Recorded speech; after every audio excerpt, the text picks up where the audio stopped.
Have you ever wondered why the more kind you are, the more people seem to disrespect you? Why your good heart, your generosity, and your patience sometimes feel like they're being used against you?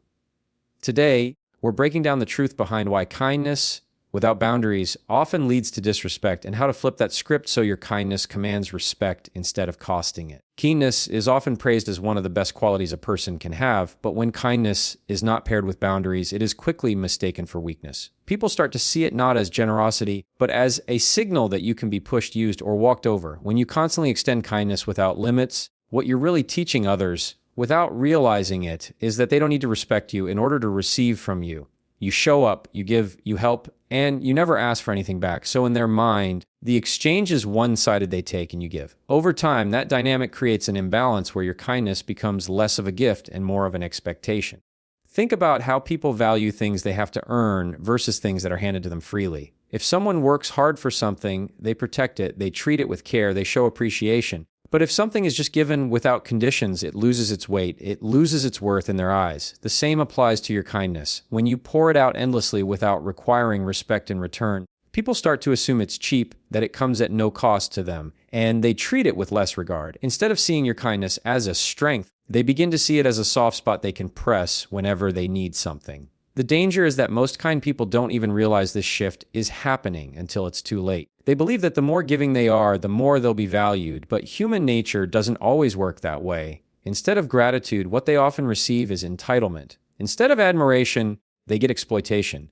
And it's not because kindness is wrong or bad, it's because kindness without a backbone sends the wrong message. It says, I don't need respect, I just need to be liked. And people pick up on that energy fast. When kindness lacks boundaries, it changes the way others interpret your actions. They don't see your effort as strength. They don't view your patience as discipline. They don't read your giving nature as generosity. They mistake it for insecurity, for weakness, for a lack of self-respect.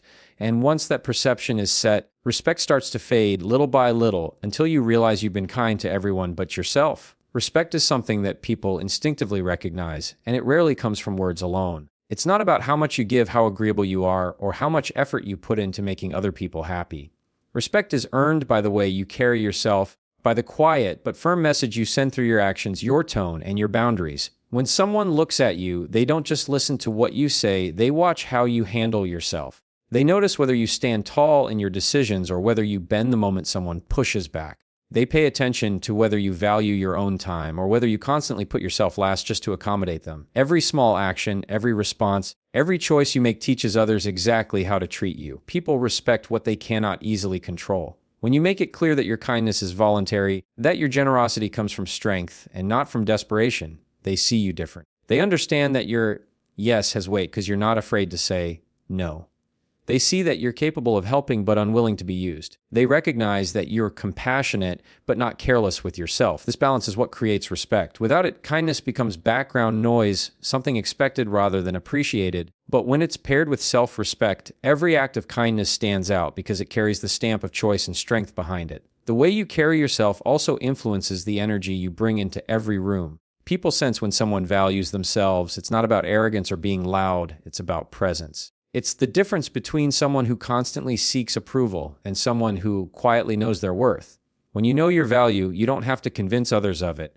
You don't chase validation, and ironically, that's what makes people respect you more. They realize they cannot hand you crumbs of acknowledgement because you don't operate from a place of scarcity.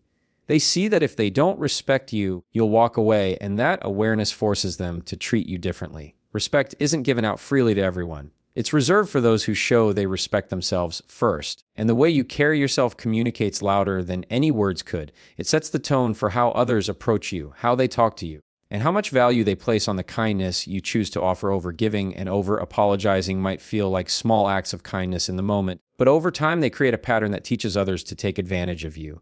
When you constantly give more than you receive, people stop seeing your generosity as something special and start assuming it's simply who you are, that you'll always be available, always ready to step in, always willing to fix things even when you didn't break them.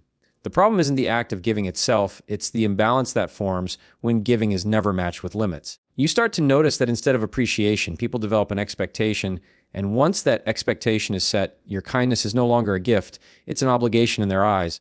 The same thing happens with over-apologizing. Saying sorry too much doesn't make you appear more considerate. It makes you appear smaller, like you're apologizing for existing. Every time you apologize unnecessarily, whether it's for speaking up, for taking space, or for things completely out of your control, you're signaling to others that you're the one at fault, even when you're not. That repeated pattern gives people permission to place blame on you, to push responsibilities onto you, and to treat you as though you're the one who needs to constantly make up for something. Over time, your apologies stop carrying meaning, and instead they create a role for you, the one who always smooths things over, the one who takes the hit so everyone else can stay comfortable. This cycle of over-giving and over-apologizing strips away your leverage in relationships. Instead of being seen as strong and dependable, you become seen as someone who will tolerate being overlooked, dismissed, or taken for granted. People begin to assume that no matter how they treat you, you'll continue showing up with the same level of kindness, the same eagerness to give, and the same quickness to apologize. It creates a dangerous imbalance where the more you try to prove your goodwill, the less people feel the need to reciprocate. The kindness that once had weight and impact starts to lose its value because it's no longer recognized as a choice. It's seen as a given. And once others recognize that you're willing to carry the extra load without asking for anything in return, they stop respecting the effort altogether and start relying on it as if it's owed to them. People naturally value the things they have to earn, and the same principle applies to kindness. When kindness is poured out without limits, it starts to lose its impact. What once felt meaningful turns into something expected, something assumed, and eventually something overlooked. Human nature has a way of attaching worth to effort, to challenge, to the sense that something isn't easily obtained. When you make your kindness limitless, when you give without pause, you unintentionally remove that element of value. Instead of being grateful for your efforts, people start to see them as the baseline, the minimum standard of what you'll always provide, no matter how they treat you. The truth is that people pay closer attention to what requires something of them. If they know they can't just receive your kindness automatically, they appreciate it more when it does come. They understand it has weight because it's tied to respect, boundaries, and choice. But when you never say no, when you never set conditions, when you always meet people's needs without hesitation, they stop recognizing the effort behind your actions. It no longer feels like a gift, it feels like a given. And once something feels like a given, respect begins to fade because the uniqueness is gone. It's the same way people treat material things. If someone works hard for something, they protect it, they maintain it, and they understand the cost behind it. But if they're handed something repeatedly without ever lifting a finger, it quickly loses its meaning. They may even neglect it, misuse it, or take it for granted entirely. Kindness works in exactly the same way. When people never have to consider what it takes from you, your time, your energy, your emotional effort, they assume it costs nothing. And when something seems to cost nothing, they place very little value on it. This is why unlimited kindness doesn't lead to unlimited respect. It creates the opposite. Instead of being recognized as strong, giving, or compassionate, you become seen as easy, predictable, and endlessly available. People may not consciously intend to disrespect you, but their behavior changes because they don't associate your kindness with strength anymore. They associate it with passivity. They treat it not as a decision you're making, but as a default setting that they can always count on, whether they deserve it or not. Being agreeable all the time might feel like the safest way to keep peace. But in reality, it often makes you fade into the background. When you constantly nod along, say yes to everything, and avoid expressing your own opinions just to keep others comfortable, you lose the edge that makes people pay attention. Agreeableness without authenticity doesn't build stronger connections. It creates shallow ones where people don't take you seriously because you never stand for anything. When every conversation ends with you agreeing, no one remembers what you said. They remember only that you blended in and that you didn't cause waves and that you were easy to overlook. The irony is that people don't actually respect endless agreement. They might enjoy it in the short term because it makes things easier for them, but over time, they begin to view it as a lack of backbone. They start to think you're not confident enough to voice your thoughts, that you care more about being liked than being real, and that you're willing to sacrifice honesty just to avoid conflict. And once someone forms that impression, it's hard to shake. Instead of being admired for your kindness, you become remembered as the person who never pushed back, who never spoke up, who never had a perspective of their own. The danger in always being agreeable is that it blurs your identity. People can't respect what they can't clearly define. If they never hear your true opinions, if they never see where your boundaries are, if they never feel you stand firm on something, they don't know who you really are. You become replaceable in their eyes because there's nothing unique to hold on to. Agreeable people are often liked, but being liked is not the same as being respected. Liking comes easy when someone never challenges us, but respect comes when someone shows us who they are even if it's not what we want to hear. When you give up your voice to keep harmony, you unintentionally teach others that your perspective doesn't matter. And when your perspective doesn't matter, neither does your presence. People stop valuing your contributions, they stop considering your needs, and they stop viewing your kindness as intentional. Instead, they see it as automatic compliance, something they can count on without earning, something they don't need to appreciate because you'll always go along with whatever they want. Saying no is one of the most powerful forms of self-respect. Yet so many people avoid it because they fear it will make them look unkind. The reality is that saying no doesn't mean you're harsh, selfish, or cold. It simply means you're drawing a line that protects your time, your energy, and your dignity. Every time you say yes when you really want to say no, you chip away at your own boundaries and you teach people that your needs come second. It feels easier in the moment to agree, to go along, to avoid disappointing someone else. But that pattern slowly builds a reputation that you're someone who can always be persuaded, pushed, or pressured into compliance. When you start saying no with confidence, people begin to understand that your kindness is not weakness, it's a choice. They see that your time isn't up for grabs whenever it's convenient for them. They realize that when you do say yes, it carries weight because it's not automatic, it's intentional. That shift changes how people treat you. Instead of assuming you'll bend, they start respecting the fact that you have boundaries they cannot cross without consequence.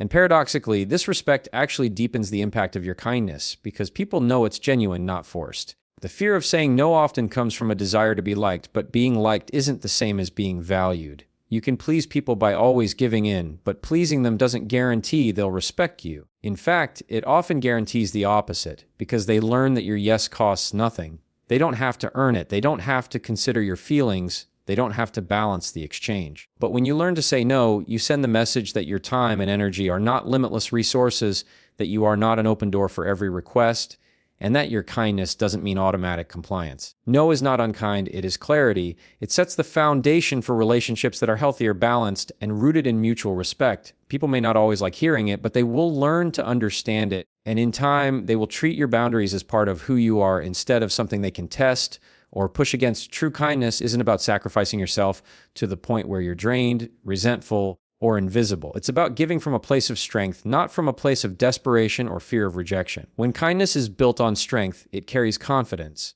It shows people that you are choosing to extend generosity, patience, and compassion, not because you're afraid of conflict or because you need their approval, but because you genuinely want to. That difference changes everything in how people perceive you. Kindness rooted in self-sacrifice looks fragile. Kindness rooted in strength looks powerful. One is easy to exploit, the other commands respect. When you constantly sacrifice yourself in the name of being kind, you start sending the message that your needs don't matter. You allow others to assume that you'll always put them first, no matter the cost to you.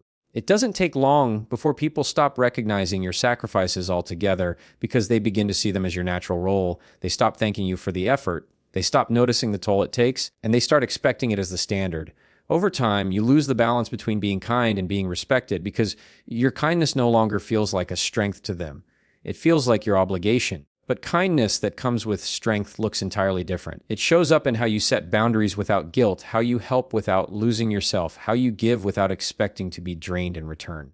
Strong kindness is measured, intentional, and thoughtful. It doesn't allow guilt to dictate your choices or fear to control your behavior. It knows when to say no, when to step back, and when to draw the line. People can feel that difference. They sense that your kindness is not coming from weakness, but from someone who respects themselves enough to protect their energy while still showing up for others. Strength and kindness together create a kind of presence that's hard to ignore. People see that you don't allow disrespect just because you're patient. They notice that you won't tolerate being walked over just because you're giving.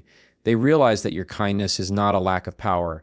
It is power under control, and that control is what makes them respect you even more. Kindness loses its weight when it's tied to self-sacrifice, but it becomes unshakable when it's tied to strength. When you start respecting yourself first, everything about the way people treat you begins to change. Respect isn't something you can beg for, argue for, or demand from others. It's something that naturally flows from the way you carry yourself. If you constantly put yourself last, dismiss your own needs, and downplay your worth, you're signaling to others that they can do the same. People mirror the standard you set for yourself. If you don't value your time, they won't either. If you don't protect your boundaries, they'll see no reason to. If you don't respect your own kindness, they'll treat it as something cheap and ordinary. Self-respect is the foundation that teaches others how to interact with you, and without it, kindness alone isn't enough to hold their attention or their admiration. Respecting yourself means being clear on your worth without needing outside validation. It's the way you communicate that your time has value, your energy has limits, and your kindness is not endless. It's in the firmness of your no, the steadiness of your boundaries, the calm way you refuse to tolerate behavior that undermines you. People pay attention to those signals even when they don't consciously realize it. They feel the difference between someone who is kind because they're afraid of rejection and someone who is kind because they are secure in themselves. One feels like weakness to exploit, the other feels like strength to admire. The respect you give yourself also amplifies the impact of your kindness. When people know you don't tolerate disrespect, your kindness suddenly carries more weight because they understand it's not automatic. It's not something they can take for granted or expect without effort. It's something they receive because you chose to give it. That choice makes it valuable. It makes it stand out, and the people around you begin to adjust their behavior because they realize that mistreating you means losing access to that kindness. Self-respect makes your presence stronger. It creates a natural boundary before you even speak. It changes how people approach you, how they talk to you, how they prioritize you. And it doesn't require being loud, forceful, or aggressive. It only requires consistency in the way you hold yourself, the way you value yourself, and the way you refuse to trade your dignity for approval. People can't help but notice when someone respects themselves, and they respond to it by elevating the way they treat you. Kindness is never the problem. Lack of boundaries is. When people disrespect your kindness, it's usually because you've shown them they can have it without giving anything back.